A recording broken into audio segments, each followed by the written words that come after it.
আমার শখের রান্নাঘরে আজকে আলুর ভর্তা বানাইতেছি। আমার ভাবি বলতেছে যে এই আলু নাকি ফেলে দেবে, এগুলো নাকি নষ্ট হয়ে গেছে। আমি বলেছি যে না, এগুলো নষ্ট হয়নি, এগুলি থেকে অঙ্কুর বের হয়েছে বলে এগুলো এরকম বুড়া মানুষের চামড়ার মতো হয়ে গেছে, কোনো সমস্যা নেই।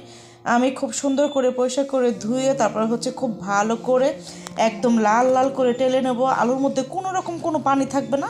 এরকম করে আলুর ভর্তা বানালে বিশ্বাস করেন এত মজা হয়, আপনি এই আলুর ভর্তা দিয়ে অনায়াসে 2 প্লেট ভাত খেয়ে নিতে পারবেন, আর অন্য কোনো তরকারির প্রয়োজনই পড়বে না, এতটা মজা লাগে। তো দেখতেই পাচ্ছেন যে আমি ঠিক কতটা সুন্দর করে আলুটাকে টেলে নিয়েছি, উপর দিয়ে একদম লাল লাল হয়ে আছে। এখন মরিচটাকে খুব ভালো করে মিক্স করে তারপর এখানে দিয়ে দিলাম বেশ 2-3টার মতো পেঁয়াজটাকে খুব ভালো করে ডলে নিয়েছি মরিচের সাথে।